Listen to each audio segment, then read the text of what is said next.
Hey, hi everybody. I hope you can hear me well.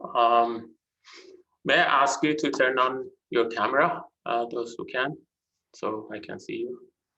Thanks. Awesome, great. So, few updates before we start. As you know, we now have a website for the course.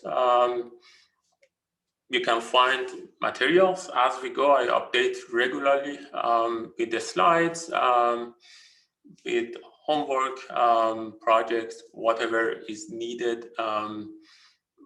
Any resource that you need for this course, I will share it through the course website from now on. And for like at least most of the updates, I also send you through Piazza, so you know that I update the slides or whatever.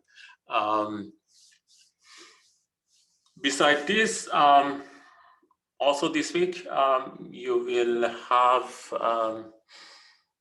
a very simple homework.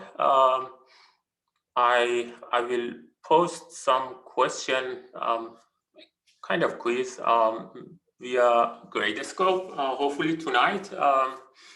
I will announce it once I post it. I will also announce it through Piazza. If it's not happening tonight, maybe tomorrow, but most probably I will announce it tonight. The plan is to have some question about the background that you need to know, specifically the representation, number representation, binary numbers, right? These basics that I assume that you know from the prerequisite of this course. But these questions are very basic and simple, so don't worry about the question stuff. You will see these are basic. My assumption is that all of you should get 100% in this quiz specifically. So to make sure that you know these basic stuff, that you can follow also the lectures. And today's plan is to continue discussion about the one Neumann model, LC-3 MIPS instruction, and move on to the ISA. Yes, go ahead.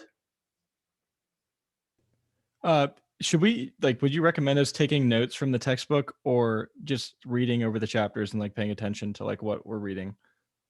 Yeah, that's a good question. Up to you, how it works for you. Specifically, as I said, I would highly recommend reading the chapters as we go. As you note, also in the course website, I put the particular chapters that you need to read for each individual lectures. If you could do it before the lecture, that would help you to follow, but it's not really necessary. So we are going to discuss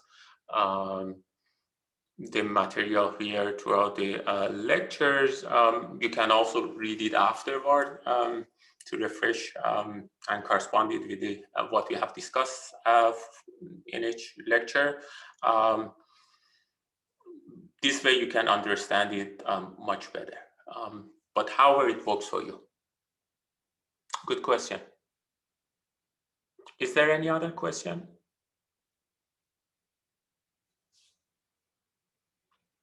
As I also mentioned, at some point you will hear about the projects that you need to do, and these projects are basically are mainly about programming, assembly programming.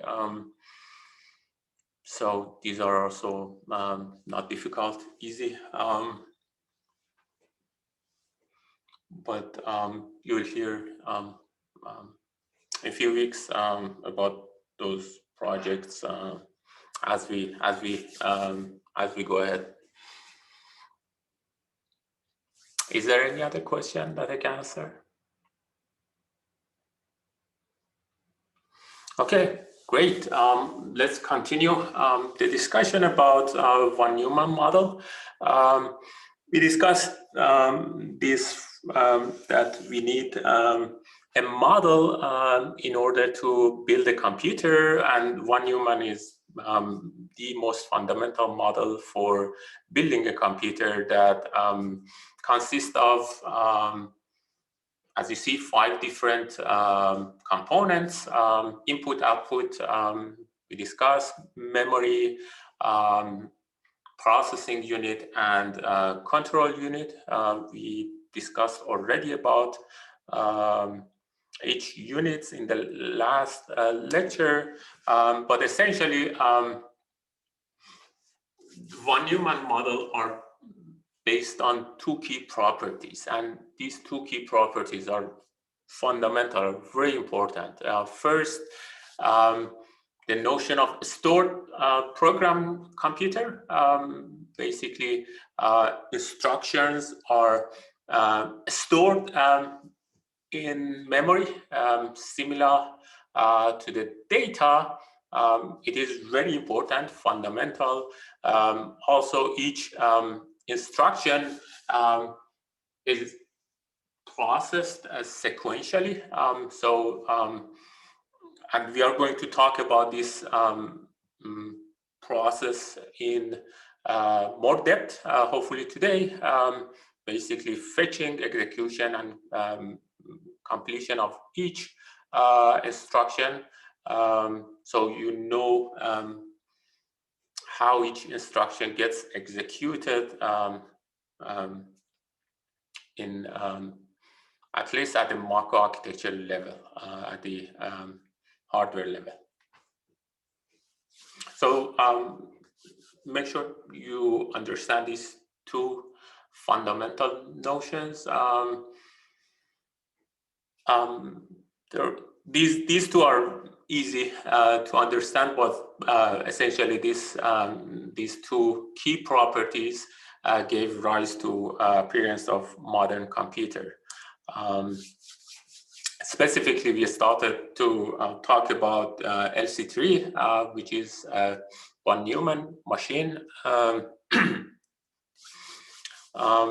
We briefly discussed about these different components that you see here, these control signals,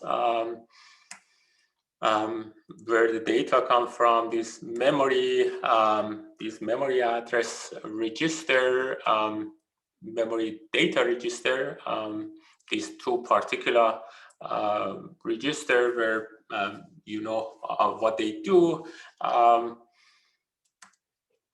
And we are going today, you see some examples how these registers are used in order to execute particular instruction.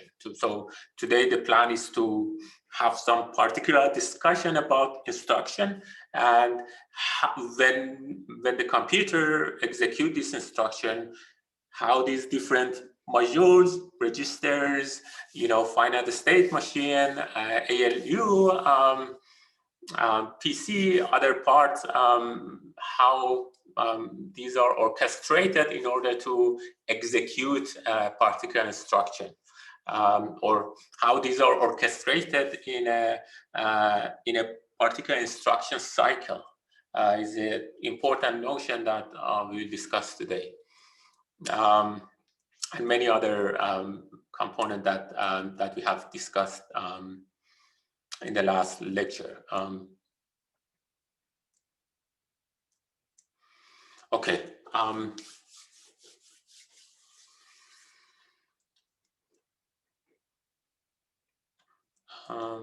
Yeah, we discussed about this.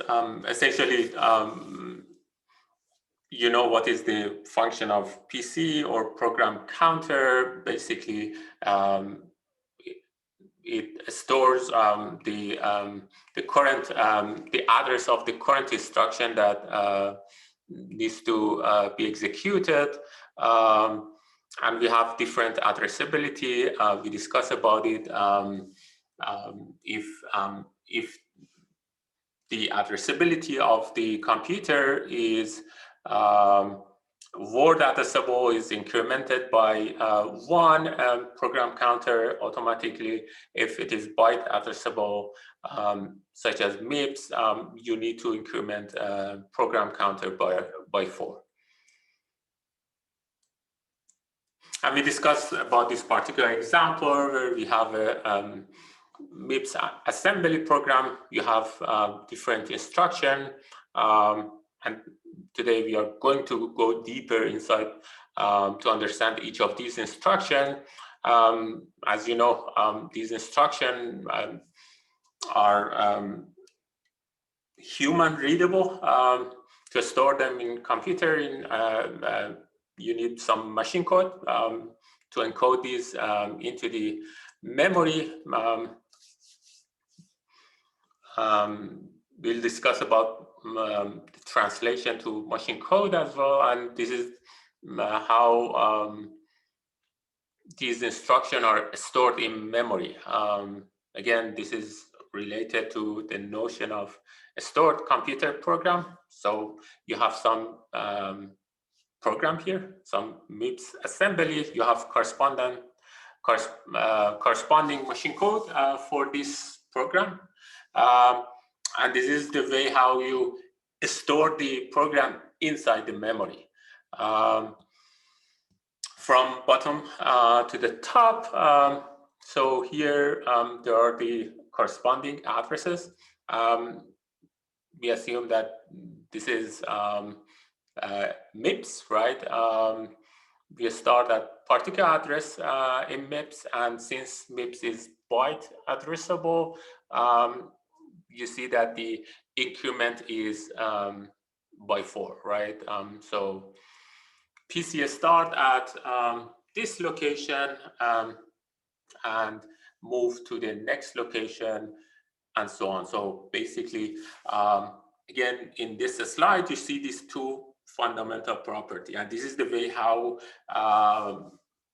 programs are executed in computer, right? So you have program, you store it in memory, you have some mechanism to go one by one and execute it on the machine.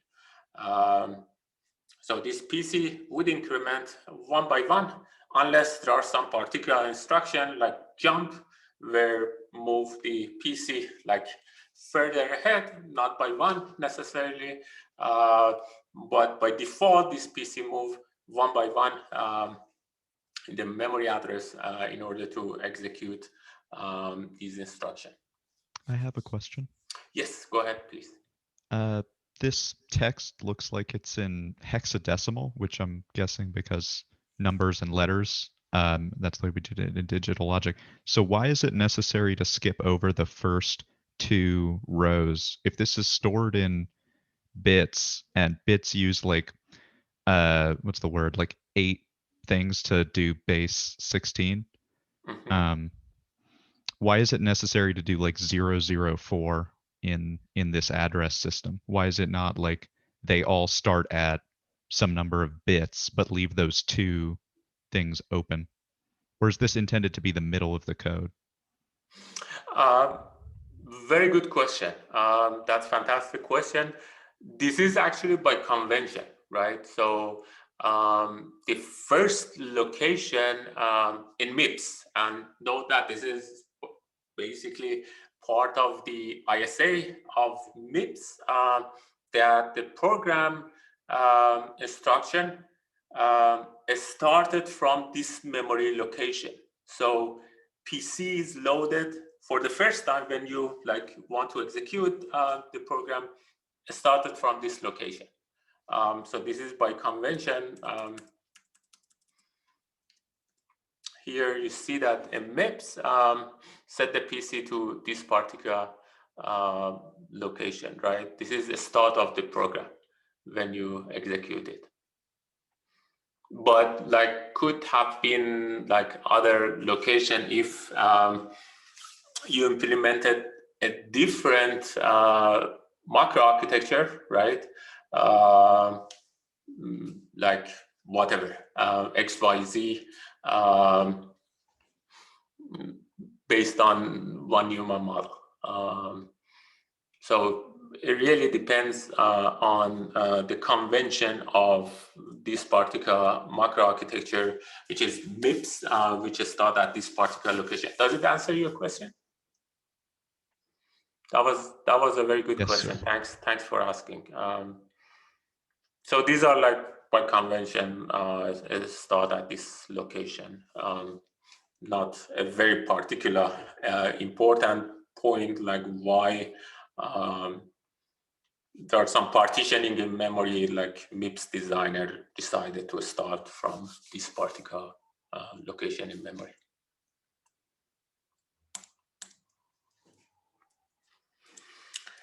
Okay, now, as I said, the key focus for today is to discuss these instructions, at least to get some understanding about both LC-3 and MIPS instruction. And the idea is to, like, first of all, understand the key or fundamental notions, not necessarily going into every single instruction one by one, right? So we have some examples. You can go and read the book and the tables and everything about these MIPS or LC-3 ISA by your own. But today we discuss few examples to understand this basic. And you know, these instructions are the most basic unit of processing in computer, right? Instruction, you can think about this instruction as a word in the language of computer, and ISA is the vocabulary. So ISA is provide the vocabulary, and basically means that part of the ISA is this sets of instruction that is defined by ISA. So you can have this correspondence between instruction and ISA or instruction set architecture. So the language of the computer can be written as either machine language. This is basically 0 and 1s.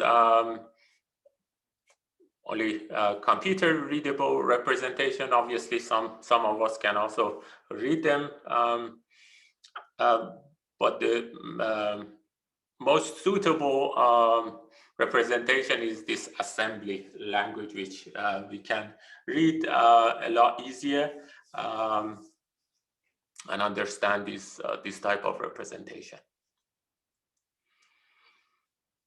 And now we'll look into different examples of LC-3 instruction. This is linear computer instruction and MIPS to see what's going on.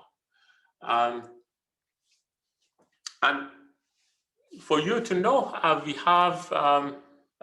have three main type of instruction. Even though we might have like several instructions, but you can categorize them, categorize all of them into three types. The first type is operating instruction. These are some mathematical operation that is executed by ALU. They're called operate instruction, like add, subtract, these arithmetic instruction. You have some data movement instruction to read from memory or write to the memory,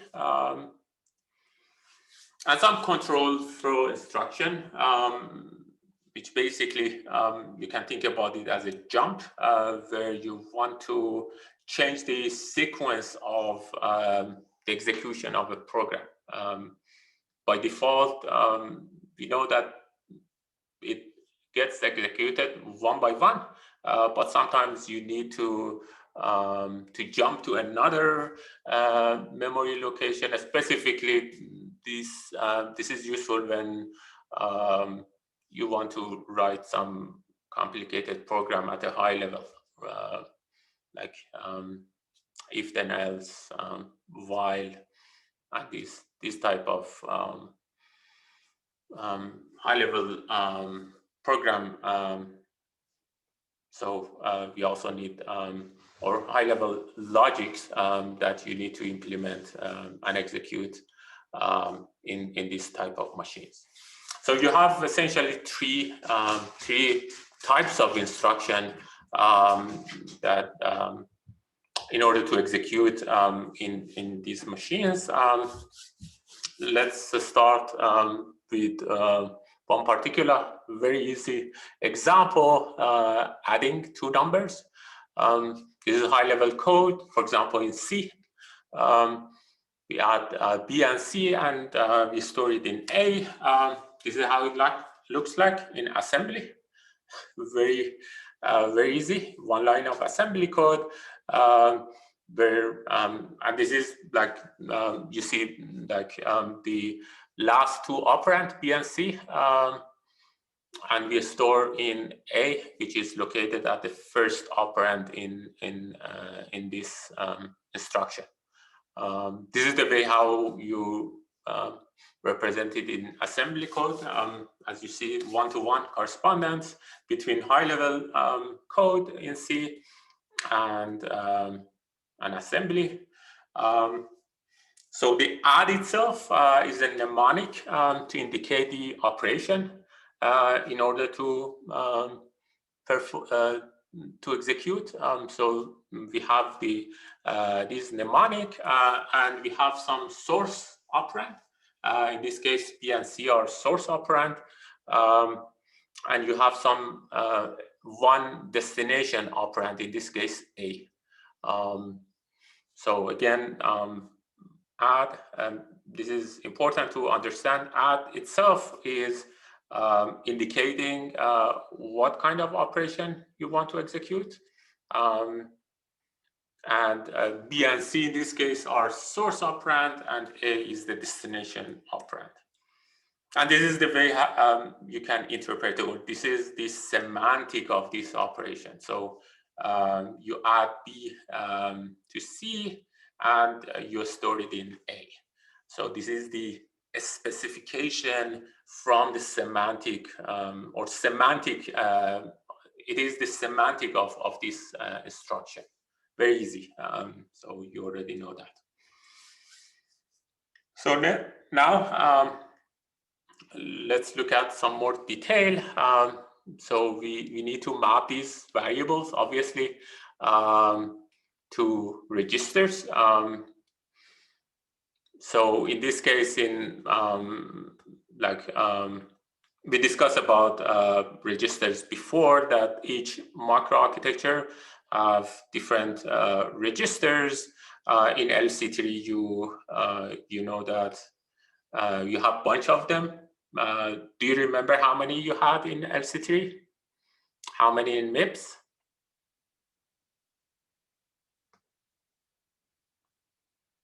$16 in LC-3, 32 in MIPS. Why 16 in LC-3?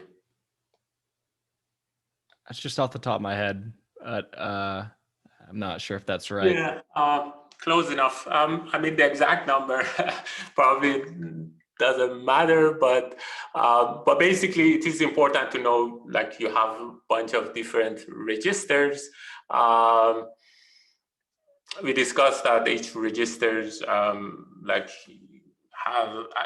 you want to use in a specific for a specific function, right? Specifically MIPS, we had this table indicating that in what situation you want to use what type of these registers. So in specifically here, one thing for you to know is that in MIPS and also in LC-3.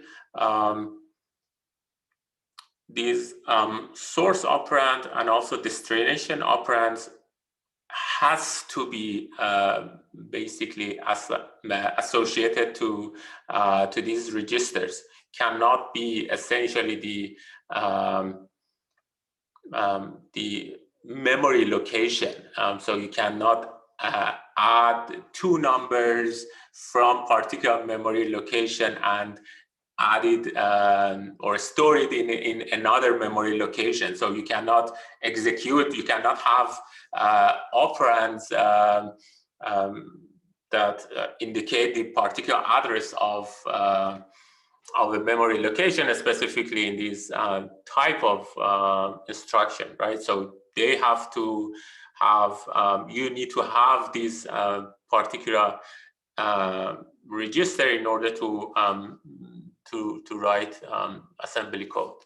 So essentially these operations are executed on or basically these instruction manipulate values in registers, read from register, write to register, and so on. They do not directly work with the memory. And we discuss about the key reason, because like having access to the memory is slow and so on. But we'll discuss later on about performance. So in LC-3 specifically, this is exactly how the assembly code is encoded. So you have add R1 and R2 and store it in R0, and this is the particular encoding. So you have 16 bits to encode each instruction. We discussed about this before. So you have 16 bits. You have opcode. You have source register 1, source register 2, and you have destination register. In this case, destination register is 0, pointing to R0. Source register 1 is 1, pointing to R1, and source register 2 is 2, pointing to R2. And the other bits in this encoding are essentially 0. Better representation here, like you have 4 bits to encode opcode. Opcode again indicating add. In this case, you have other instruction. So you have 4 bits to encode the opcode, the operation itself, and for each register you have 3 bits. And even if you did not know how many registers you have, now it becomes clear how many registers in total you have, right? So in total, since you have only 3 bits to point to a register, so you have 8 different registers in order to use in LC-3, right? So, and MIPS is different. So we have 32 different registers. Or you can like interpret it the other way around. Since we only have like 8 registers, 3 bits is enough to encode it or point to particular register. Is there any question about this? And these are particular bit number in this encoding. Again, you don't need to memorize this. All of these can be found in book and in exam. If needed, these are given to you. So you don't need to memorize the particular opcode or register number and so on. But it is important how you can interpret this, how you can correspond the assembly code with particular encoding in machine code. It's very straightforward, right? Can I ask a question? Yeah, So absolutely. you're saying assembly has more registers because it's important that it can encode characters? Or am I misunderstanding? I'm not sure what you're referring to. I'm not sure whether I understood your question. Can you repeat that again? I think that I am not understanding this, and that's okay. Yeah, so let me maybe repeat this again. So here at the top, you see like the assembly code. This is like the code that you write in LC-3 assembly, right? So you have add indicating a particular instruction. This is addition, and you have 3 operands. The last 2 operands are the source operand. The first one is the source operand 1. The second one is the second one is source operand 1. The third one is source operand 2. And R0, the first operand, is your destination operand, basically indicating where you want, after you add R1 to R2, where you want to store it. In this case, R0 is, again, these are R0, R1, and R2 are different registers in LC3 model or computer. And then you have this machine code at the bottom, right? So you see particular encoding, like for DR destination register, you need to point to register 0. So this is 000 is encoding that refer to register 0. For R2, in the last 3 bits, like you see 010 indicating that I want to use R2 in this case. If it were like R4, you had the 100 encoding in this case. So these are like where you can find particular operand in the register file. And we will discuss this when it comes to execution of these instruction in the macro architecture level. We'll discuss it shortly, why we need this and how the building blocks in the macro architecture will use this information, will use this encoding in order to find a particular either memory location or a particular register in order to execute and like coordinate each of these in order to execute the instruction. I hope it is now clearer, is it? Or is OP the destination value? OP is opcode, is operation code. OP is indicating pointing to add. Like you have other operation, like we'll discuss it like later on, like AND, for example. This is opcode for AND 0101. Like this is obviously different because the macro architecture needs to find out what operation it wants to execute. Like you need to encode it. For each operation, you have different opcode. So basically opcode indicating what is the operation you need to execute.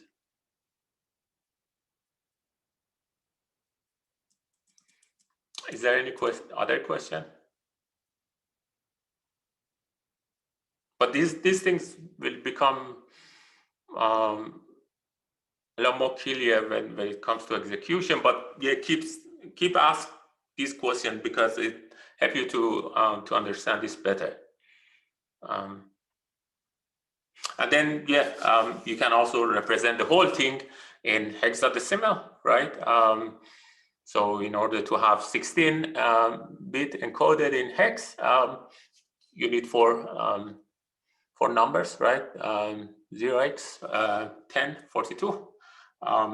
The same encoding that you see in this 16-bit machine code representation.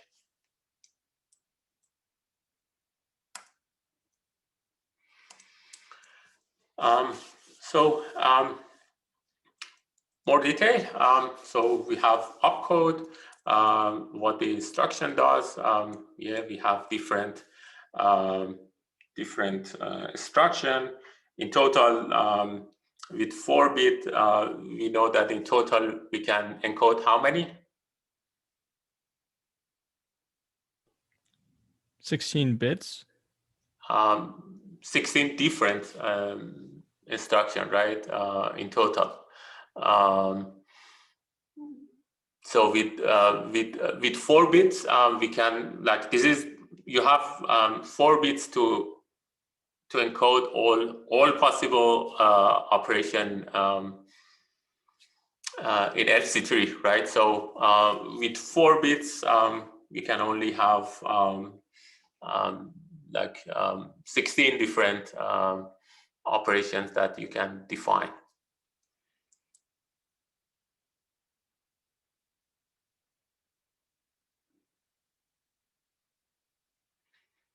And DR indicating this destination register, right? And this is the semantic of add that we discussed, and semantic of and, like, this is bitwise and, right? So it says that when you want to, so basically it says do the bitwise and between SR1, source register 1, and source register 2, and store the result in DR, the destination register. Very similar to AND, but the only difference between AND and add is what? Is the difference in encoding opcode, right? So you use different opcode. The rest are the same. The semantic of the instruction obviously is different, right? So in add, you add source register 1 to 2 and store it in DR. In AND, you do bitwise and store it in DR. So very simple.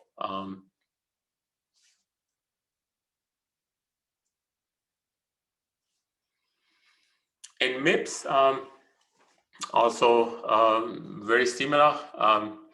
Like we have add, obviously we have more number of bits to encode the whole instruction. We have 32 bits. You already know that. And the semantic here is meaning that so these are the field values, right? So we have opcode again in the left-hand side of these field values. You have RS, RT. These are basically the operand that you use in assembly code. Like in this case is S1 and S2 is a source operand, and then you store the result in RD. This is the destination operand.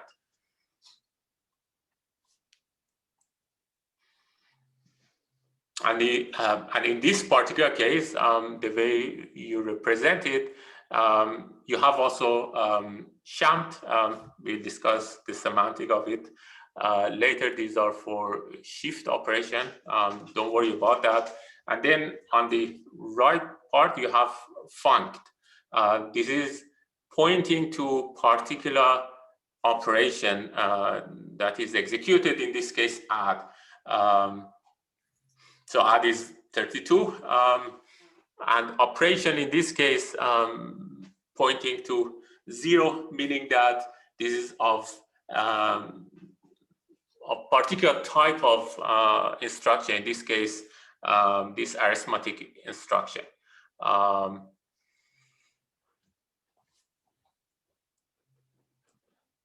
So you have 5 bits, for example, for indicating a particular function that you want to encode, and you see that for the registers you have also 5 bits in order to point to different register in the register file. And you have 6 bits representing the opcode. Is that clear? It's very similar to LC-3, slightly different. In LC-3, you only had opcode, right? In order to retrieve what exact instruction you want to execute. Here you have like a combination of opcode and function. So with these two, you can decode what operation your machine want to execute. Yes, go ahead. So like if you're not limited on memory, like you just want to always use MIPS and never use LC-3 then, right? Like there's no point in using LC-3 because like you're just limited.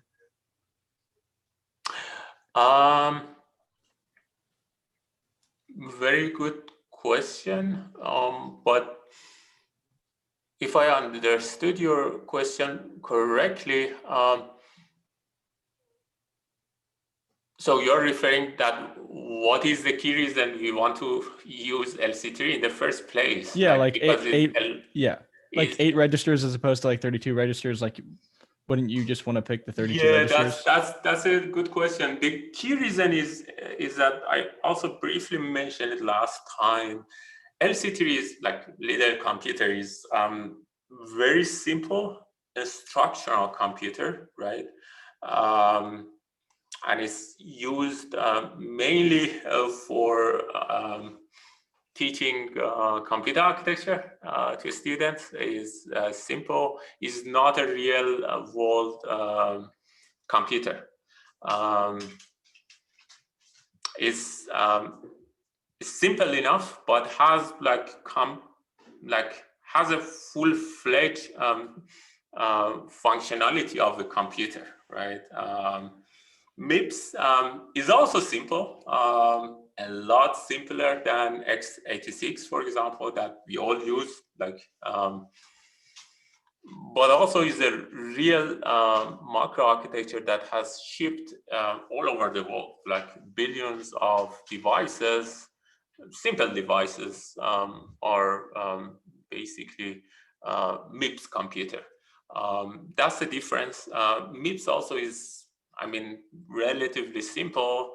And the key reason that I decided to use both here is to have this correspondence between these two types of macro architecture, so you can see the difference and you can contrast them. So you can get the notion, specifically when it comes to execution at the hardware level, the macro architecture level, this design decision at each macro architecture, it gives you some insight, which you may not be able to get if you only know one type of macro architecture. Hopefully it answers your question, but that was a very good question. Thanks for asking it. Yeah. Is there any other question?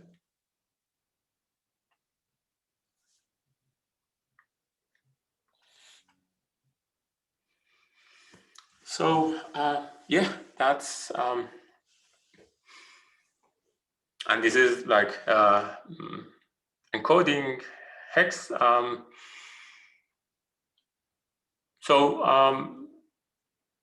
We have also R-type instruction in MIPS. We have 3-register operand, right? So in this case, like you already know this encoding. 0 is opcode. In this case, you have some source registers, you have destination registers, you have shamped shift amount, and func is referring to a particular operation that you need to your machine execute on the microarchitecture. So this is like one type of instruction in MIPS. You will see more different types later on, but this is one particular type of instruction that we just reviewed.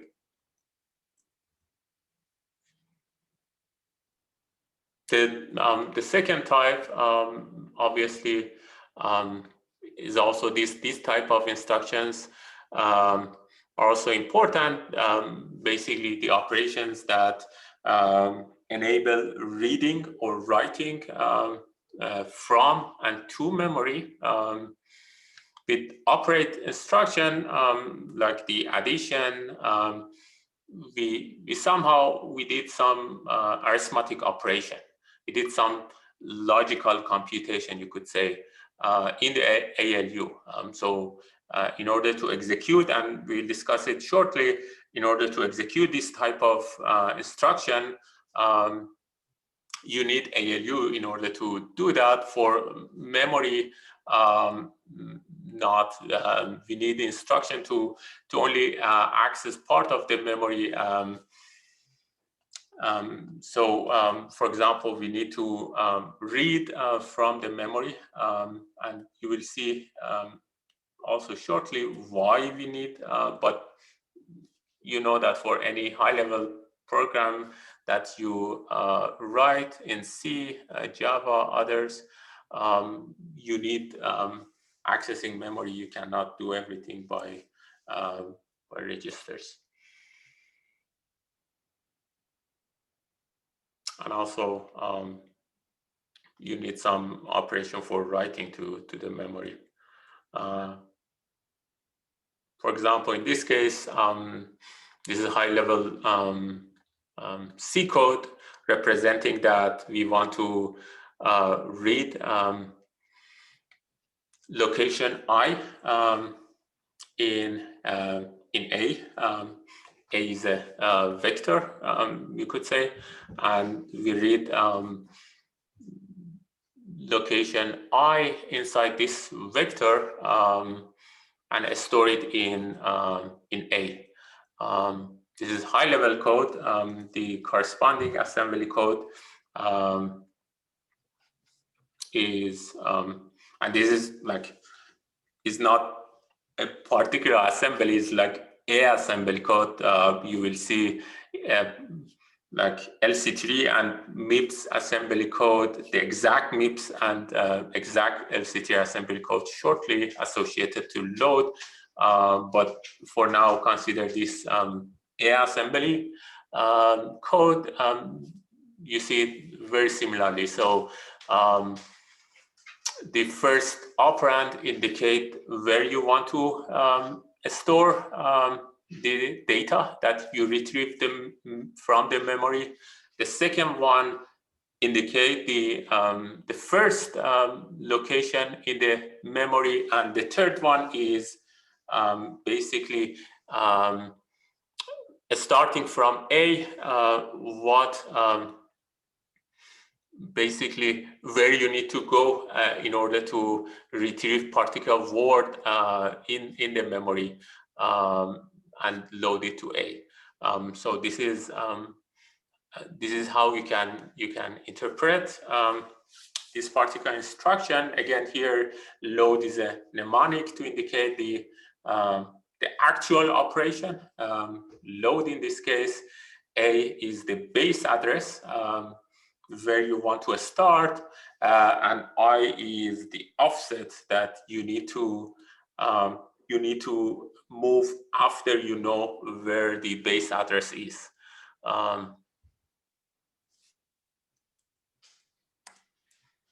And A is the destination operand. And this is the semantic. So memory indicate the basically memory address. You need the base address plus offset in order to retrieve the exact memory address that you need to retrieve the data from.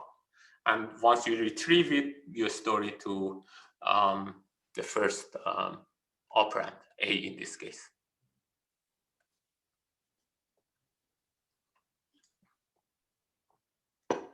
Again, this is like the abstract.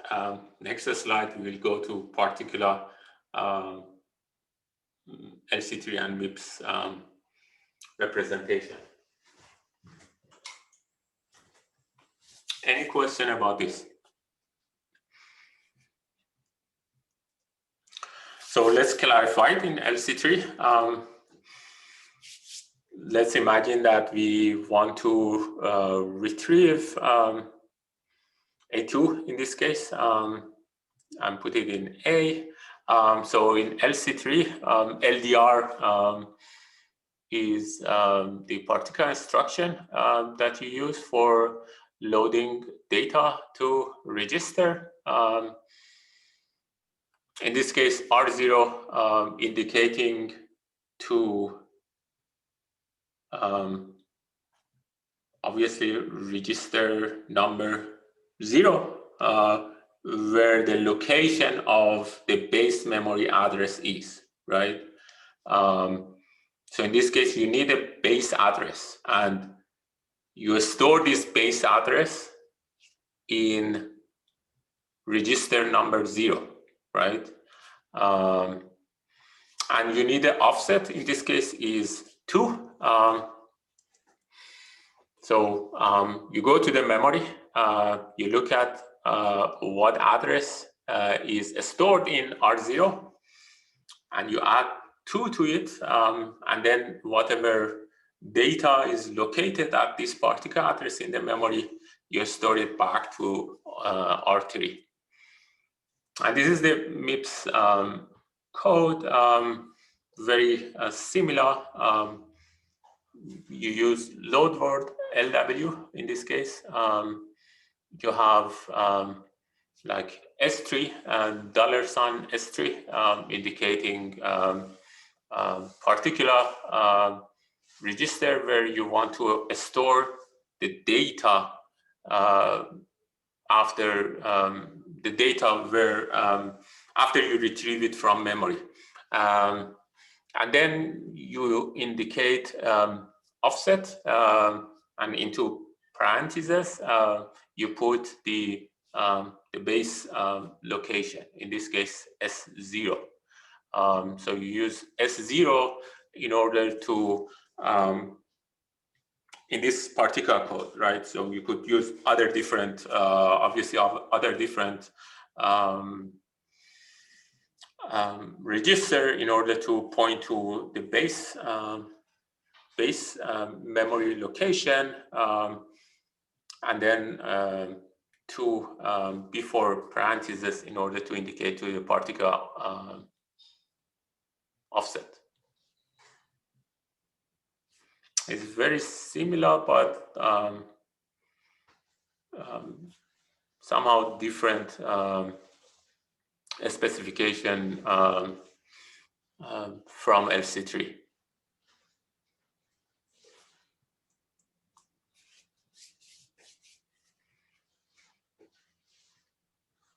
So in this, again, to repeat, in this case, the base memory address is located at $S3, this particular register.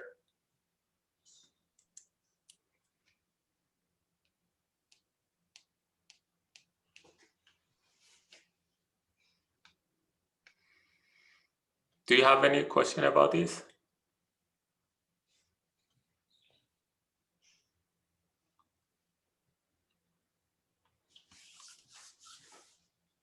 Hopefully it is clear, but we'll get more clear later on when we look at the execution. These are just like the only thing that you need to know is how to make a sense on how to interpret these different instructions for now, and later on when it comes to execution, you will know how these are executed on the machine.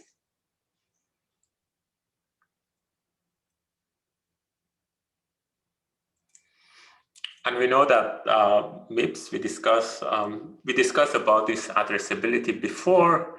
We have word addressability and we have byte addressability. We know MIPS was byte addressable, right? Here, we assume that this is a particular implementation of MIPS where it is word addressable, but we already know that MIPS is byte addressable, so the actual semantics of this, we need to add 8 as the offset, because we know that each word consists of 4 bytes. So in order to retrieve the second, in order to go 2 words up in the memory, you need to multiply 2 to 4 to get the proper offset in this case. So basically, the semantic or the way how you write this assembly really depends on the addressability of particular macro architecture in this case. So byte address is calculated at the word address multiplied to number of bytes per word that you have. In this case, we know that like in MIPS, we have 4 bytes per word. MIPS, we have 32 bits for each word, and we know the correspondence between byte and bits, right?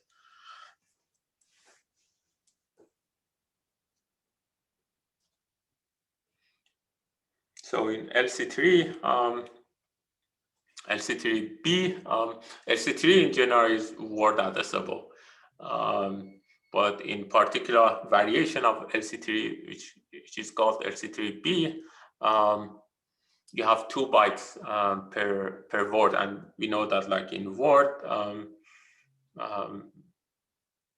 you have 16 bits. In LC3, the number of bits that you have per word in LC3, and like you have 2 bytes for each, corresponding to each word in the memory. That's the way how you can interpret it for LC3B implementation. But for LC3 in general, like it's word addressable.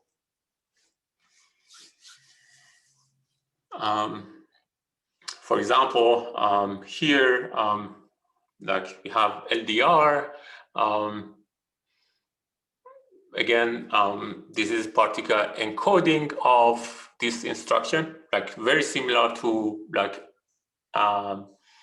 if you remember for add, you have had a particular encoding inside the machine. Here is different, right? Again, you have 16 bits, like referring to the word in memory, right? The encoding is obviously different. So you have opcode, the bits number 12 to 15 is devoted for specifying the opcode. Then you have destination register, in this case pointing to register 3. You have base register indicating to R0 in this case. Again, you have 3 bits indicating these 2 registers, each of these 2 registers. And then you have offset. You have bits number 0 to 5 indicating the offset where you want to go from the memory, from the base location indicated in base R. And in MIPS, this is the way how you encode it. And by the way, these instructions are called I-type. And this is the way how you encode it. You have the opcode, in this case 35, indicating the load word. You have RS and RT, and you have also immediate. Immediate in this case is basically referring to the offset 8 in this case, and you have RS indicating the S0 and RT indicating the S3, register number 3, where you want to store the data to. And you can find these numbers. You had one slide before. Again, the exact number doesn't matter, but like you can, like in this case, like S3. Let's go back to the particular.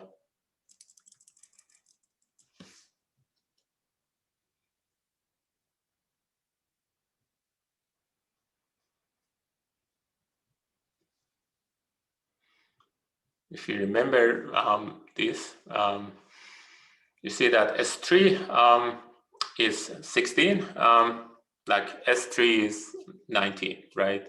So these are particular register numbers that we just used in this assembly code. And these particular encoding comes from this table, for example. So this is the way how you can encode or interpret this encoding.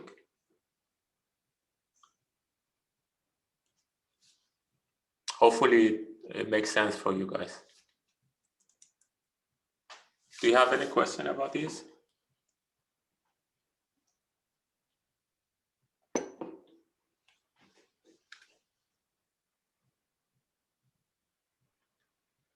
Again, RS indicating register source, RT register target, the way how you can memorize if you want.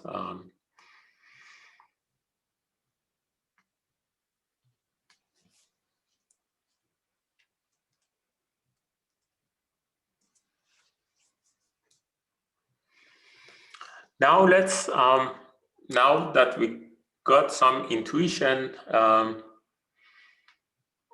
or at least have some example about the instruction. Obviously, we have like much more instruction. We don't intend to go one by one exhaustively, like look at the semantic and the encoding and whatever, because like boring, you can do it yourself. Now, you know at least how you can interpret like few of them. The rest is similar somehow. So you have some particular encoding and the way how you can interpret each instruction from the machine code or the assembly language part. Now since we have some example, we want to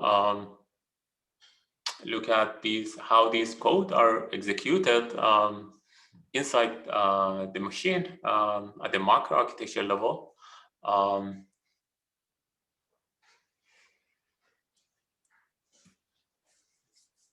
So in a way, we want to know how to tell the computer to execute the computation either inside the ALU. For example, like if we have addition, so we need ALU, arithmetic logic unit, in order to execute the computation, or access memory using the word instruction. In this case, we don't need the ALU, right? So we only need to find a particular location inside the memory and retrieve the data from this particular location in the memory. Right, and we need to understand, like, from this complicated perspective of microarchitecture level, where we briefly discussed previously how these instructions get executed on the computer. And the important notion in this case is the instruction cycle, or understanding the process of executing instruction is the key concept that you need to understand, and is also one of the fundamental notion in computer architecture. So understanding this instruction cycle is very important, and it's very simple. It's just a sequence of different steps that we'll go through one by one in order to understand the whole cycle. So it's, again, a sequence of steps from fetching to decoding, evaluating the address, fetching the operands, executing the instruction, and storing the result in the register. So it's 6 different steps that gets executed, and for different instruction, some of these steps is not necessary. So some of these steps gets basically the microarchitecture do not execute them. All of these 6 steps, and we'll discuss in what instruction. For example, in memory access, since you don't need to execute any operation in ALU, you don't have execute, right? So you skip the execute and you just store the result. But in add operation, you execute all of these steps.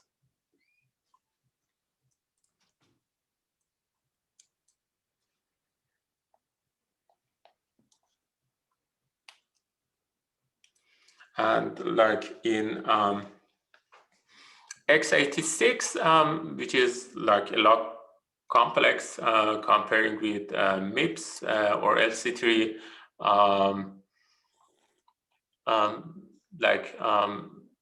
you have also operation that directly work or operate in the memory, right?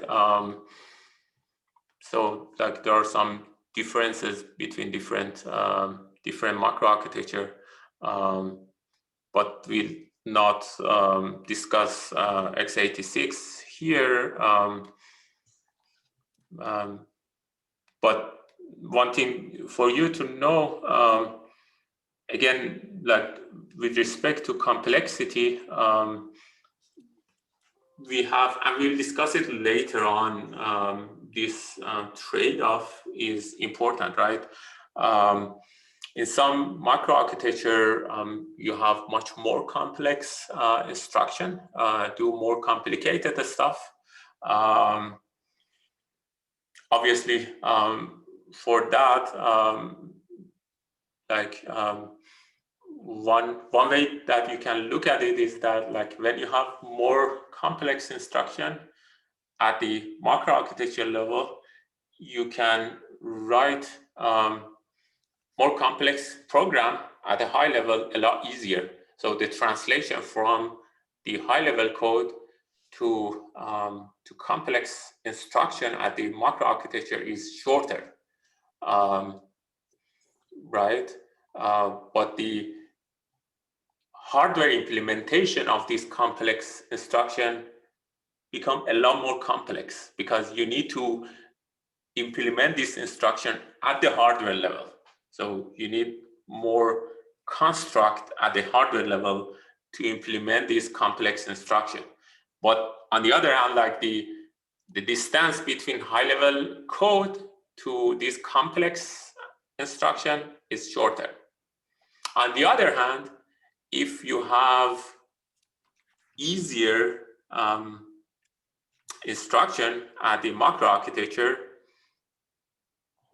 the implementation at the hardware level becomes a lot easier. You can implement them like a lot easier with the hardware construct with these digital logic gates. But the distance between high-level programming code to this instruction is like takes longer, right? So you need more complicated transformation in order to get from the high-level instruction like in C to this very simple basic instruction. And you know what is needed to fill this gap. Basically, this gap will be filled by compiler, right? Compiler do the task, do the translation from high-level programs to this low-level macroarchitecture level instruction.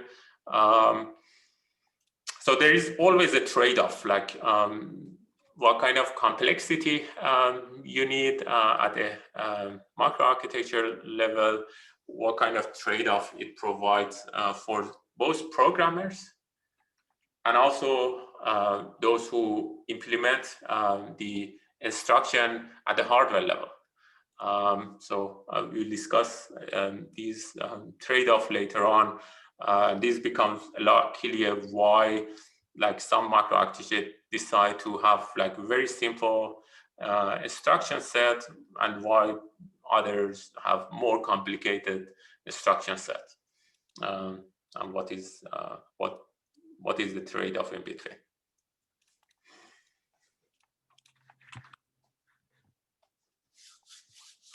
Okay, so let's.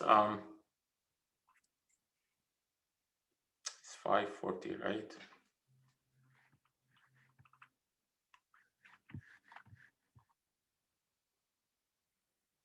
Maybe we need to stop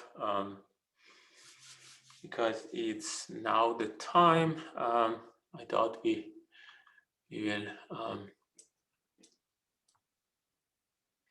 we'll get the chance to discuss about detail of execution, but I think we spent more time in the instruction itself. But we'll go through this execution on Thursday, and this step again is really important, corresponding between the coding part, what information you encode at the assembly level, and how these encoding, this operation gets executed in on machine is is really important. So basically what we want to do is to go through each of these steps and see from the macro architecture perspective how they get executed on the machine. Go into the detail of each steps one by one, from fetching to decoding, evaluating address, fetching the operand, executing in ALU, and storing the result back to the register file. With this simple LC-3 implementation of the macro architecture. And this will give you the opportunity to understand how these instructions get executed inside the machine. Is there any question? Yeah, sorry. I'm sure that you had said this at the beginning of class, but we've gone through so much information, it kind of slipped my mind. When is the quiz that you had mentioned at the beginning of class? Yeah, the quiz, I will post it tonight, hopefully. So you will hear tonight about this quiz. And I will clarify how much time you have. But it's very simple, as I said. It will be about like the basic information that I presume you know from the prerequisite of this course. So it's mainly, the question is about like binary representation, these basic stuff. So it's a kind of warm-up quiz. I'm trying to have like these quizzes at least one per 2 week period. It helps you to learn the material of this course and to understand it better.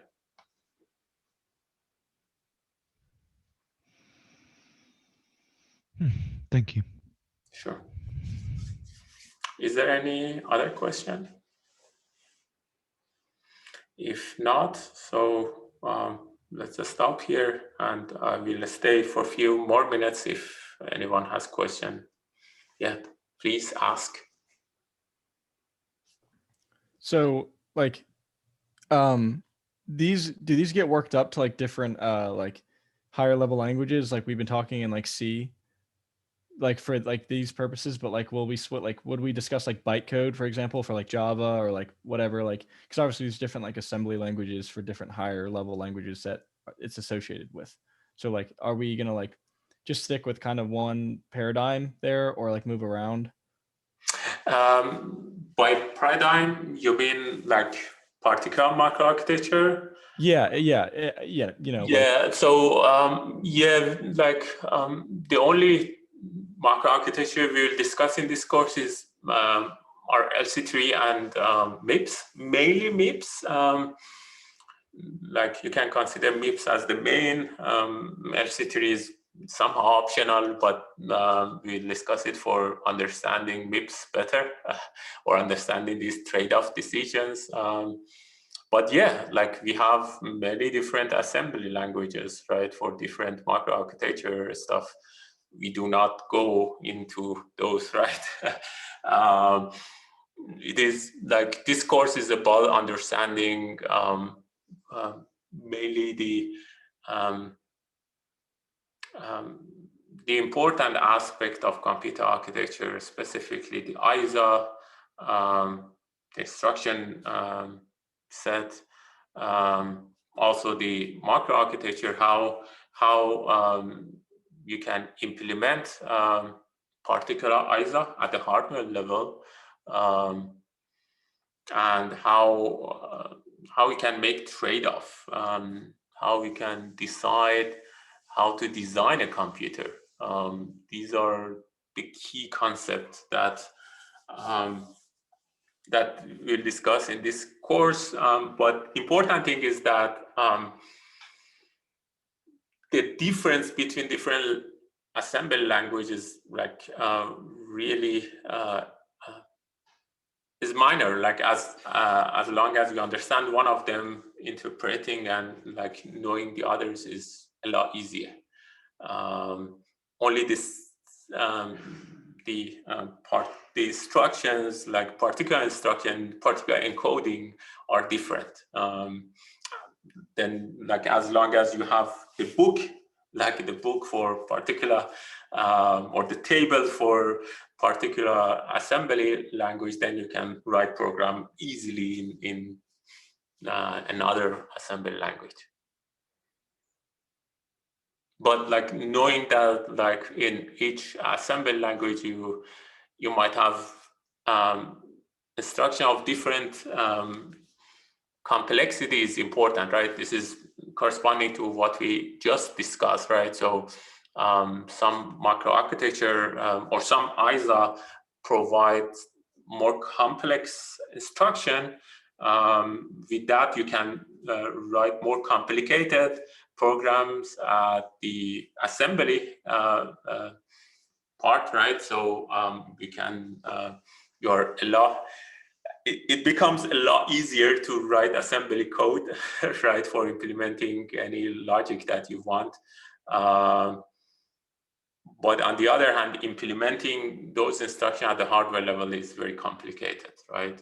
But these days, we have like good compilers. Like typically this translation between high-level code to assembly machine code will be done by compiler, right? We typically don't need to write assembly code when we want to get one task done. We write it in high-level language, but understanding what's going on down there is important. Some people, their task is to write assembly code. Those people who care about performance or particular implementation. But in most cases, like we write in high-level languages. Thank you. I appreciate the answer. Have a good night. Sure. Have a good night too.